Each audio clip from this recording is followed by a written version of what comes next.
क्योंकि उन्हें अंदाजा है इस बात का कि इनमें एक भी जिंदा बाकी रह गया तो कल का वो सलाहुद्दीन बन सकता है। क्या बात, तारीख दोहराई जा सकती है। तुम्हारे इलाकों को उखाड़ फेंकने और इसको बेघर करने की एक ही साजिश होती है कि ये गुलामाने उम्मते मुहम्मदिया में रसूल पाक सल्लल्लाहु ताला अलैहि वसल्लम की इस उम्मत में कोई शेर बेदार ना हो जाए वरना कुत्तों की नींद हराम करके रख देगा। क्या बात। मेरे अजीजों, अपनी वैल्यू समझो, अपनी हैसियत समझो। जब तुम्हारे साथ बुरी नजर लग जाए तो तुम्हारे उरूज और इर्तिका की मंजिलें शुरू हो जाती हैं। उन जालिमों को ये तारीख याद होना चाहिए कि जब मेरे ख्वाजा सरकार गरीब नवाज हिंदुस्तान तशरीफ लाए थे, उनके आने के बाद जो कुछ भी उनके साथ किया गया, उनके बाप दादाओं ने तारीख बताई होगी।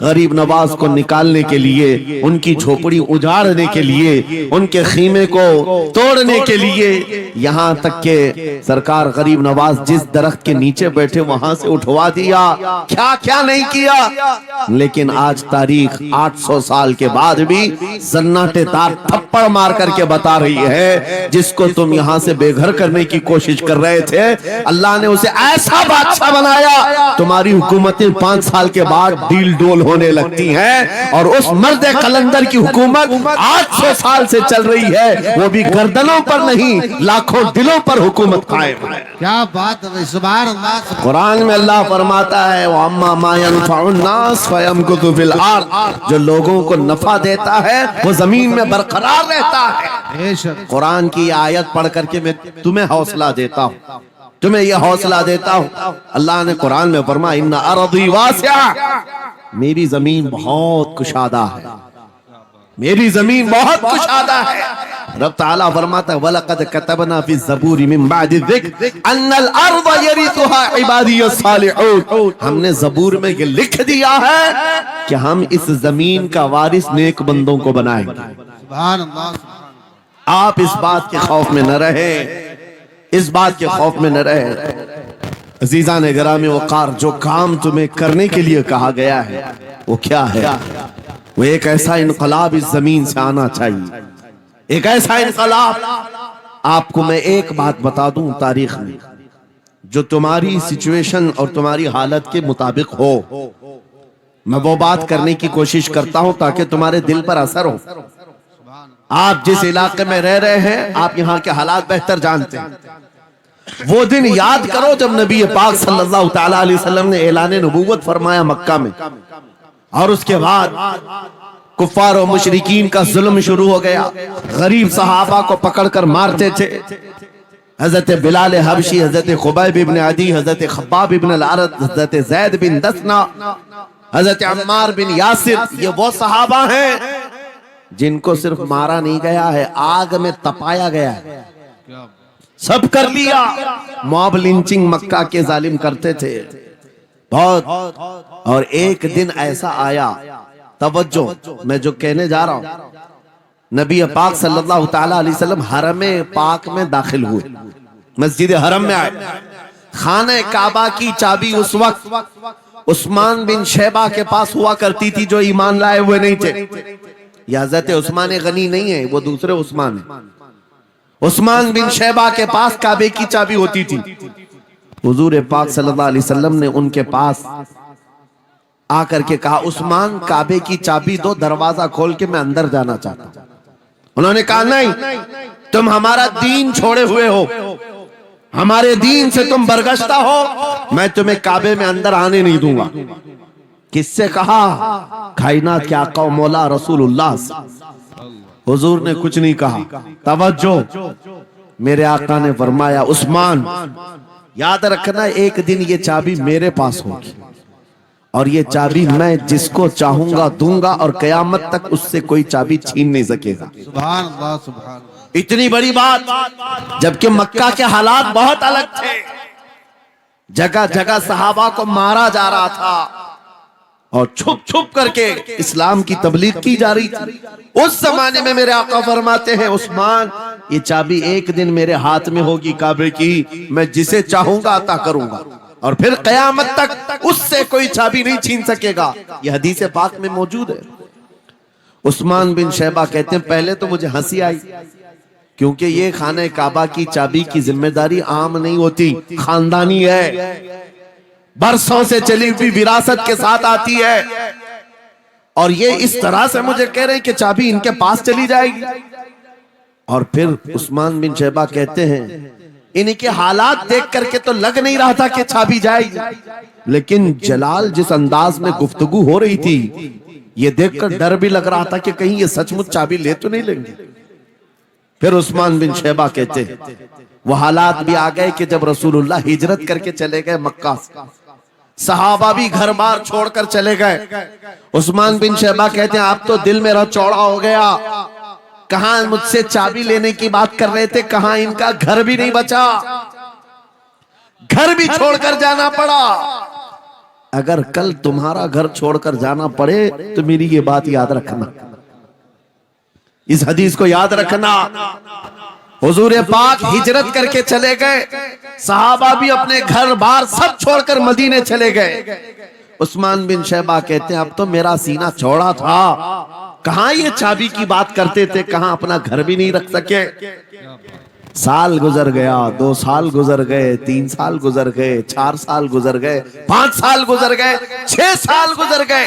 हिजरत के बाद फिर वो दिन आ गया जब नबी पाक सल्लल्लाहु अलैहि वसल्लम 10,000 सहाबा के साथ 20 रमजानुल मुबारका को मक्का में फातह मक्का बनकर दाखिल हो रहे हैं। सुभान अल्लाह, सुभान अल्लाह। 6 साल के बाद वापस ही है जब हुजूर तशरीफ लाए। मक्का की गलियों में अब मुकाबला करने की किसी की हिम्मत नहीं थी, ताकत नहीं थी।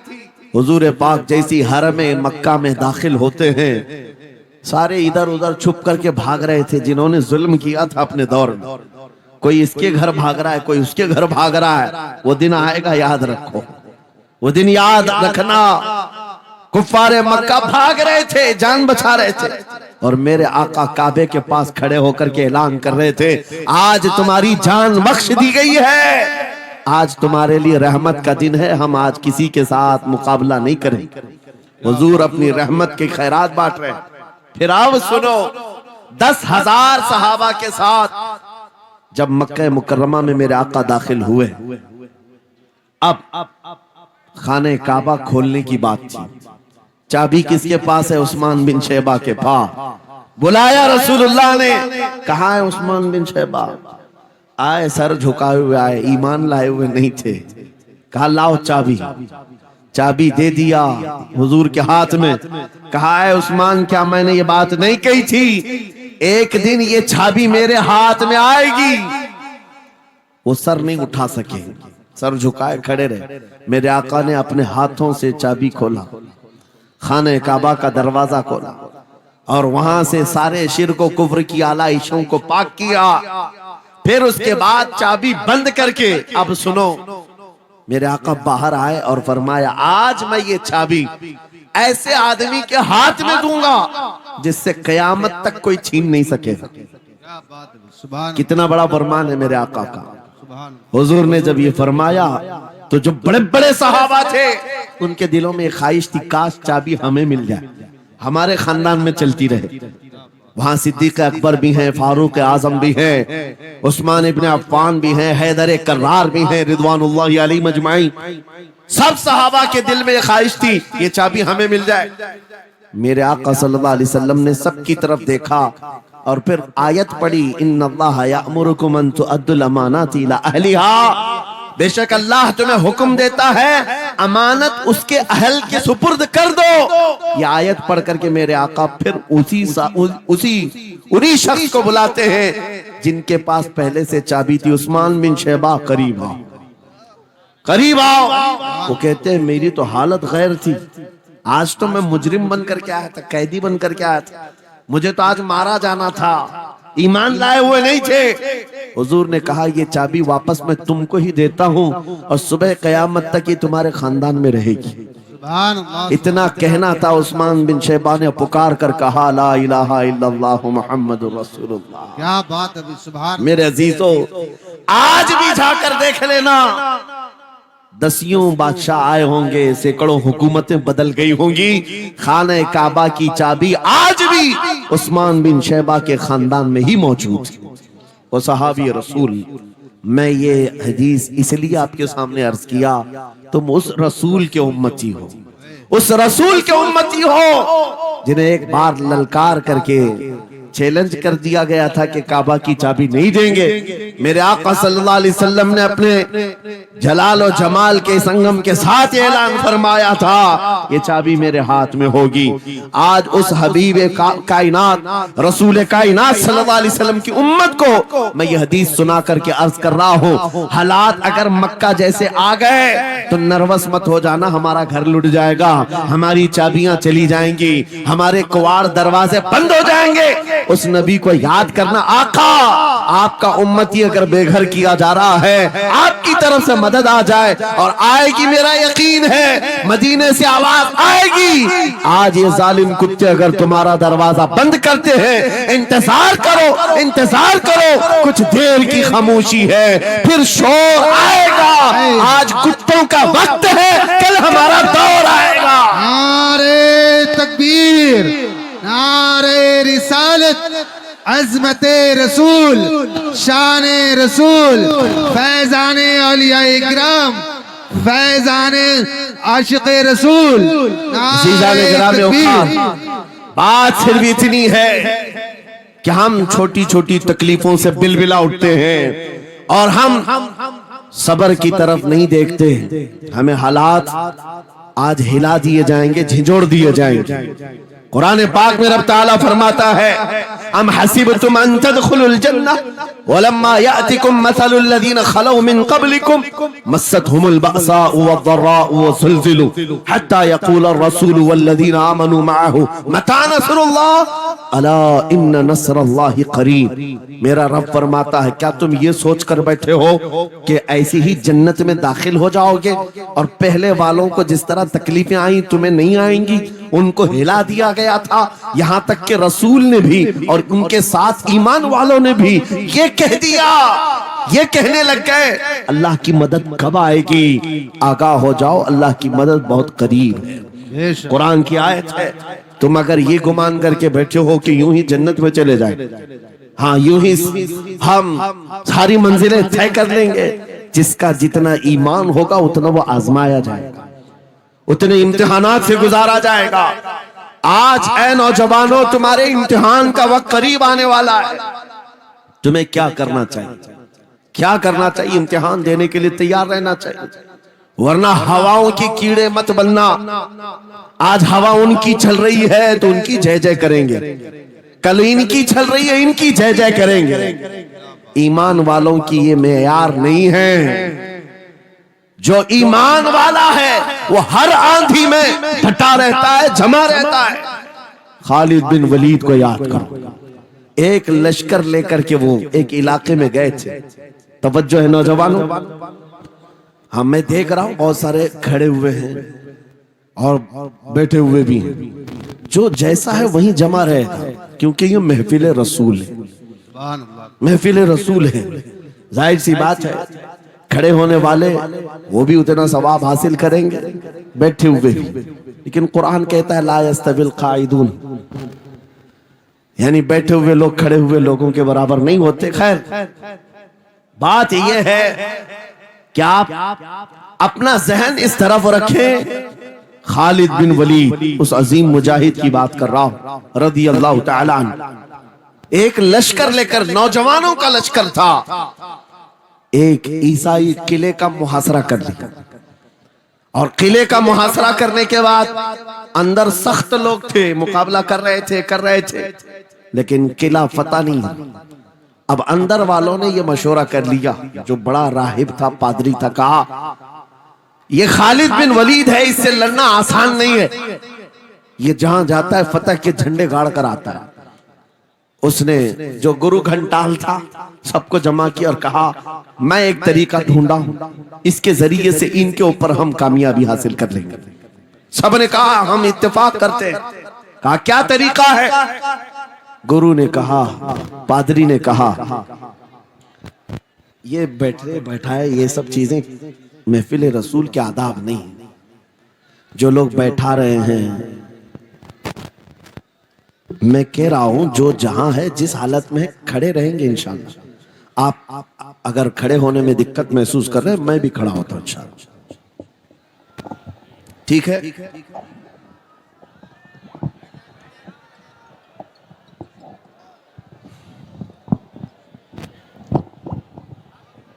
सुभान अल्लाह। मुझे पता है सब जवान हैं, सुबह तक खड़े होने को तैयार हैं, और हम भी खड़े रहेंगे इंशाअल्लाह। अब ठीक है, अब कोई किसी को बिठाए भी नहीं, कोई किसी को खड़ा भी ना करे। दुरूद पाक पढ़ लीजिए एक बार।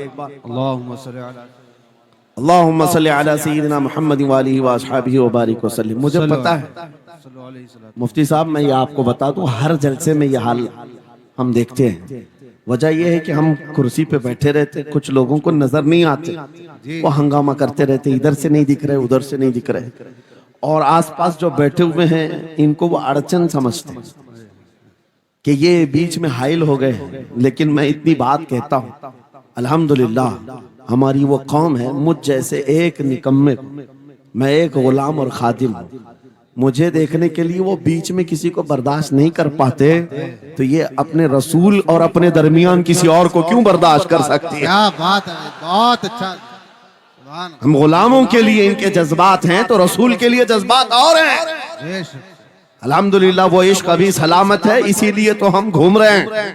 अगर मरे होते तो मुर्दों को कौन खिताब करता? जिंदगी अभी बाकी है और हमें उम्मीद भी बाकी है, उम्मीद बाकी है। खुराफात आ गई है, मुझे पता है, गलत काम बहुत आ गए हमारे मोहल्ले में। मुझे सुबह से बताया गया बहुत सारे, ये एक मोहल्ले का अलमिया नहीं है, हम जहां जा रहे हैं शहरों के शहर नशे में तबाह हैं, बर्बाद हैं। लेकिन साथ में मुझे इस बात का यकीन है, हुजूर की ये उम्मत गुनहगार तो हो गई है लेकिन गद्दार नहीं है। क्या बात है, हुजूर की गद्दार नहीं है।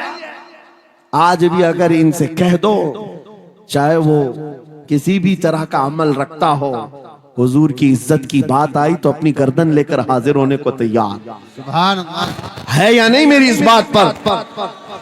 सुनो, खालिद बिन वलीद जब किले का मुहासरा कर चुके हैं, ईसाई पादरी ने अपने सारे साथियों से कहा, हम इनको 3 दिन का टाइम देते हैं कि हम इनको सुलह करने की बात करेंगे, लेकिन मेरी एक शर्त होगी, या अपने नौजवान साथियों को लेकर बाजार से गुजरते हुए आ जाए, अगर सही सलामत इनके सारे फौजी आ गए, हम किले की चाबियां दे देंगे। सारे ईसाइयों ने पूछा क्या करना, क्या चाहते हो? उस पादरी ने कहा, मुल्क की मशहूर खूबसूरत लड़कियों को और जरो जवाहरात को मैं रास्ते पर बिछा दूंगा, नंगी लड़कियों को खड़ा कर रखूंगा, जब खालिद बिन वलीद की फौज यहाँ से गुजरेगी, नौजवान है, नफ्स भड़कता है, और इस तरह से एक नौजवान को खरीदने के लिए 2 ही चीजें होती हैं, एक औरत है, दूसरी दौलत है, और नौजवान इसमें फिसल जाता है। मैं जानता हूं कि जब ये दोनों चीजें सजा कर रख दी जाएं, खालिद बिन वलीद के ये लश्करी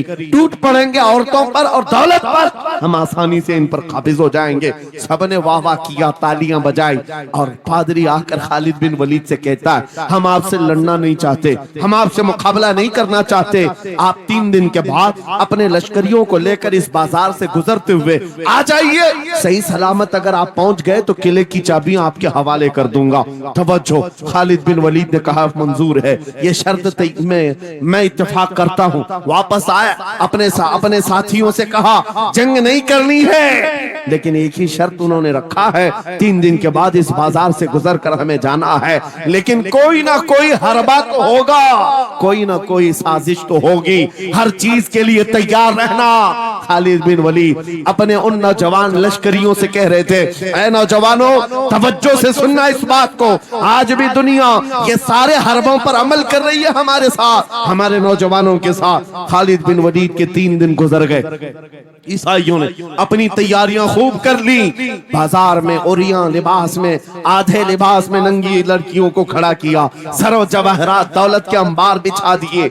जब खालिद बिन वलीद के सिपाही मैदान में गुजरते हुए उस बाजार में आते हैं, पहला कदम रखा था, नजरें पड़ गई। खालिद बिन वलीद रुक गए, पलट गए, अपने लश्करियों से कहा, वही आज मैं तुमसे कह रहा हूं। उन्होंने कहा था, ऐ नौजवानों, ऐ रसूलुल्लाह के शहदाइयों, तुम्हारी इम्तिहान का दिन है। आज तुम्हारे इम्तिहान का दिन है। अगर तुम्हारा कदम फिसल गया, सुबह क़यामत तक तुम पर लानतों की फटकार होगी, और अगर जमा रहा, सुबह क़यामत तक अल्लाह की रहमत के फूल बरसाए जाएंगे। नौजवानों ने पूछा, करना क्या है हमें? आज कौन से इम्तिहान में कामयाब होने का तरीका क्या है इस इम्तिहान में? खालिद बिन वलीद ने कहा, कुछ ना करना, बस अपने रसूल की सुन्नत पर अमल करना। कहा, हम तो करते हैं, यहाँ क्या करना है? खालिद बिन वलीद कहते हैं, मैंने मेरे मुस्तफा करीम को देखा है, जब रसूलुल्लाह मदीने के बाजार से गुजरते थे, अपनी नजरें नीची करके जाते थे। आज तुम बाजार से जा रहे हो, बस इस सुन्नत पर अमल कर लो, अपनी हया की नजरें झुकाकर चलना, फिर उसके बाद अल्लाह मालिक है। खालिद बिन वलीद के जोश और वलवले से भरी हुई ये तकरीर ऐसी असर कर गई। वो नौजवान एक दो नहीं थे, सैकड़ों की तादाद में थे, सर झुकाए बाजार से ऐसे चल रहे हैं। तारीख निगार कहते हैं वो इस तरह से चल रहे थे कि उनके सरों पर अंडा भी रख दिया जाता तो नहीं गिरता, ना इधर हिलाए ना उधर हिलाए, ना इधर देखे ना उधर देखे, और बराबर अपनी नजरें जमीन पर झुकाए हुए तेजी से चलते हुए उस किले के फाटक तक पहुंच गए।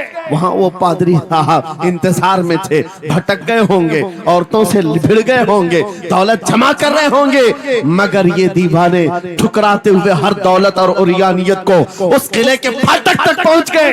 पादरी सामने आया, किले की चाबियां वादे के मुताबिक खालिद बिन वलीद की गोद में डाल दिया और कहा, एक बात बताओ ऐ खालिद, एक बात तो बताओ, ये जो तुमने जमात, ये जो तुमने लश्कर जमा किया है सिपाहियों का, ये इंसान है या फरिश्ते हैं? इनके दिल है या नहीं? इनकी ख्वाहिशात है या नहीं? इनके जिस्मों में नफ्स है या नहीं? हमने मुल्क की सबसे खूबसूरत तरीन औरतों को खड़ा कर दिया था, दौलत को बिछा दिया था, इनमें से एक भी उसकी तरफ तवज्जो नहीं किया। खालिद बिन वलीद मुस्कुराकर जो जवाब देते हैं वो हमारा ईमान होना चाहिए। क्या जवाब देते हैं? फरमाते, नादान, ऐसा ही उन आंखों को तू खरीदने की कोशिश कर रहा था जिन आंखों में पहले से जमाले मुस्तफा बसा हुआ। क्या बात है, सुभान अल्लाह।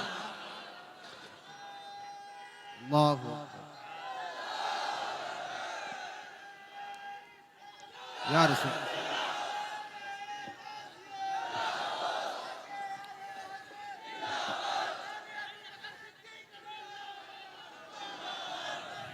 ये जो लोग लाइट के करीब हैं, इनसे गुजारिश है कि आप हट जाएं, करंट लग। मेरे अजीजों, ये जवाब था। उन आंखों को दुनिया का हुस्न क्या धोखा दे सकता है जिन आंखों में पहले से जमाले मुस्तफा बसा हुआ।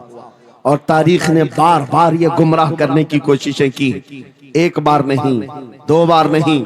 कलयुबी में एक हिकायत है, हजरत शहाबुद्दीन कलयुबी ने लिखा है, 3 भाई एक ईसाई दिया, क्या क्या नहीं किया, लेकिन आज तारीख 800 साल के बाद भी सन्नाटेदार थप्पड़ मार करके बता रही है, जिसको तुम यहाँ से बेघर करने की कोशिश कर रहे थे, अल्लाह ने उसे ऐसा बादशाह बनाया, तुम्हारी हुकूमतें 5 साल के बाद डील डोल होने लगती हैं, और उस मर्द कलंदर की हुकूमत 800 साल से चल रही है, वो भी गर्दनों पर नहीं, लाखों दिलों पर हुकूमत कायम है। क्या बात है, सुभान। ने जो कुछ भी मेरे मुतालिक तारुफ कराया, मैं हेच मदा उस लायक नहीं हूं, अल्लाह मुझे उनके हुस्ने जन के मुताबिक बना दे। यकीनन वो मेरी सोहबत नहीं बल्कि मैं उनकी सोहबत हासिल किया, और माशाअल्लाह ये वो उलमा हैं जो अपने दौरे तालिब इल्मी में भी अपनी सलाहियतों और अपनी अखलाक की बुलंदियों की एक छाप छोड़ते हैं। हमारा इंट्रोडक्शन तो सिर्फ इतना ही है जो दुनिया आज हमें पहचानती है। या रसूल अल्लाह, तेरे इश्क की बदौलत मुझे जिंदगी मिली है। वाह क्या बात है, मेरी बात बन गई है तेरी बात करते करते। सुभान अल्लाह। है जो जिंदगानी बाकी ये इरादा कर लिया है, तेरे मुनकिरों से आका मैं मरूंगा लड़ते लड़ते। क्या बात है, सुभान अल्लाह। बड़ी अजीब बात है। मैं आप हजरात के दरमियान यहाँ आया, इलाके की जोग्राफियत मालूम करना मेरी आदत रहती है। इत्तेफाकी बात है, मौलाना शाहिद साहब अजहरी ने ये मुझे बताया कि ये चौक भी मुजाहिद चौक कहलाता है, सुभान अल्लाह। और यकीनन यहाँ मुजाहिदीन को होना भी चाहिए। और शायद 17 नंबर भी है कुछ, जो हमारे बद्र की तारीख भी है। क्या बात है भाई, सुभान अल्लाह। जहां 17 नंबर बद्र की तारीख याद दिलाई जाए और नाम भी मुजाहिद हो, तो वहां के बंदे को बुज़दिल होना ज़ेब नहीं देता। क्या बात है भाई, नारे तकबीर, नारे रिसालत, लब्बैक या रसूल अल्लाह, लब्बैक या रसूल अल्लाह। ऐ सुन्नी नौजवानों, आपके इस जलसे पाक में आने से कबल डॉक्टर समी साहब ने मुझे ये हालात भी सुनाए और बता रहे थे कि यहाँ किस तरह की वाहियात और खुराफात भी चल रही हैं। लेकिन साथ में एक अफसोसनाक खबर ये भी मिली कि एक इतना बड़ा गंजान आबाद इलाका जिस पर जालिमों की बुरी नजर लगी हुई है और वो तुम्हारे घरों से तुम्हें बेघर करने की कोशिश में लगे हुए हैं। एक बात याद रखो, मैं आज के इस मिंबर से उन्हें पैगाम दे करके जाता हूँ, तुम क्या तुम्हारे बाप दादाओं ने भी उखाड़ने की कोशिशें की हैं। क्या बात। और सिर्फ ये एक खित्ता नहीं है, एक खित्ता नहीं है, इन कीड़ों की तो कोई हैसियत नहीं। इनका बाप इजराइल मिलकर गज्जा को कुछ नहीं कर सका। कत्ल करने का मतलब फना करना नहीं होता। इजराइल जैसी जालिम ताकत जिसके पास सुपर पावर ताकतें, पेट्रोट मिसाइल भी हैं, दादा अमेरिका साथ में खड़ा हुआ है, यूरोपीय यूनियन साथ में खड़ी है और निहत्ते कंकरियां लेकर खड़े होने वाले बच्चों का मुकाबला कर रहे हैं। और एक दो नहीं, 10,000 से ज्यादा कत्ल भी कर डाले, बच्चों को मार भी दिया, लेकिन पेट नहीं भरा, डर खत्म ही नहीं हुआ। वो डर अभी भी खत्म नहीं हुआ। हजारों को कत्ल तो कर लिया, लेकिन रात की नींद और चैन अभी भी बेकार है, गारत है, क्योंकि उन्हें अंदाजा है इस बात का कि इनमें एक भी जिंदा बाकी रह गया तो कल का वो सलाहुद्दीन बन सकता है। क्या बात। तारीख दोहराई जा सकती है। तुम्हारे इलाकों को उखाड़ फेंकने और इसको बेघर करने की एक ही साजिश होती है कि ये गुलामाने उम्मत मोहम्मदिया में रसूल पाक सल्लल्लाहु ताला अलैहि वसल्लम की इस उम्मत में कोई शेर बेदार ना हो जाए, वरना कुत्तों की नींद हराम करके रख देगा। क्या बात है। मेरे अजीजों, अपनी वैल्यू समझो, अपनी हैसियत समझो। जब तुम्हारे साथ बुरी नजर लग जाए तो तुम्हारे उरूज और इर्तिका की मंजिलें शुरू हो जाती हैं। उन जालिमों को ये तारीख याद होना चाहिए कि जब मेरे ख्वाजा सरकार गरीब नवाज हिंदुस्तान तशरीफ लाए थे, उनके आने के बाद जो कुछ भी उनके साथ किया गया, उनके बाप दादाओं ने तारीख बताई होगी। गरीब नवाज को निकालने के लिए, उनकी झोपड़ी उजाड़ने के लिए, उनके खीमे को तोड़ने के लिए, यहाँ तक के सरकार गरीब नवाज जिस दरख्त के नीचे बैठे वहां से उठवा दिया, क्या क्या नहीं किया। लेकिन आज तारीख 800 साल के बाद भी सन्नाटेदार थप्पड़ मार करके बता रही है, जिसको तुम यहाँ से बेघर करने की कोशिश कर रहे थे, अल्लाह ने उसे ऐसा बादशाह बनाया, तुम्हारी हुकूमतें 5 साल के बाद डील डोल होने लगती हैं, और उस मर्द कलंदर की हुकूमत 800 साल से चल रही है, वो भी गर्दनों पर नहीं लाखों दिलों पर हुकूमत कायम है। क्या बात है, सुभान अल्लाह, सुभान। कुरान में अल्लाह फरमाता है वो अम्मा मा यनफउन नास फयमकुतु फिल अर्द, जो लोगों को नफा देता है वो जमीन में बरकरार रहता है। बेशक कुरान की आयत पढ़ करके मैं तुम्हें हौसला देता हूँ, तुम्हें यह हौसला देता हूँ।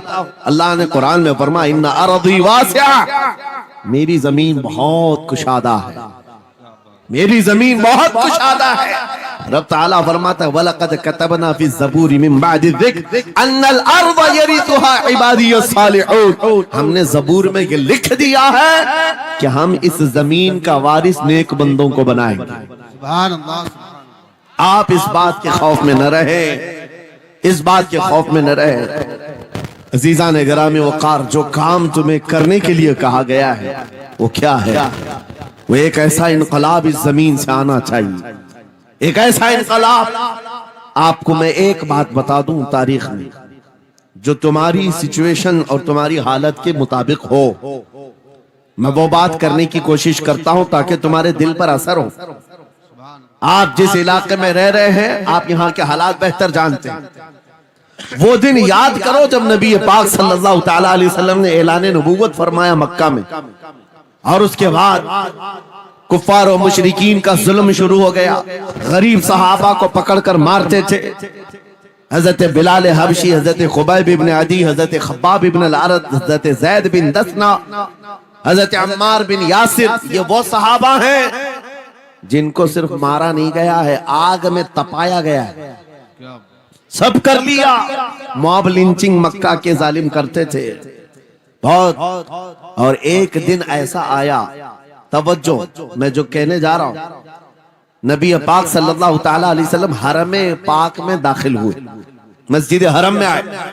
खाने काबा की चाबी उस वक्त उस्मान बिन शैबा के पास हुआ करती थी, जो ईमान लाए हुए नहीं थे। हजरत उस्मान गनी नहीं है, वो दूसरे उस्मान है। उस्मान बिन शैबा के पास काबे की चाबी होती थी। हुजूर पाक सल्लल्लाहु अलैहि वसल्लम ने उनके पास आकर के कहा, उस्मान काबे की चाबी दो, दरवाजा खोल के मैं अंदर जाना चाहता हूं।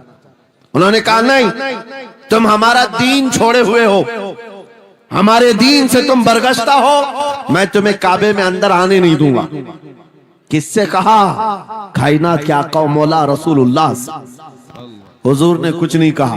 तवज्जो, मेरे आका ने फरमाया उस्मान याद रखना, एक दिन ये चाबी मेरे पास होगी, और ये चाबी मैं जिसको चाहूंगा दूंगा, और कयामत तक उससे कोई चाबी छीन नहीं सकेगा। सुभान अल्लाह, सुभान। इतनी बड़ी बात, जबकि मक्का के हालात बहुत अलग थे। जगह जगह सहाबा को मारा जा रहा था, और छुप छुप करके इस्लाम की तबलीग की जा रही थी। उस जमाने में मेरे आका फरमाते हैं उस्मान, ये चाबी एक दिन मेरे हाथ में होगी काबे की, मैं जिसे चाहूंगा अता करूंगा, और फिर कयामत तक उससे कोई चाबी नहीं छीन सकेगा। यह हदीस पाक में मौजूद है।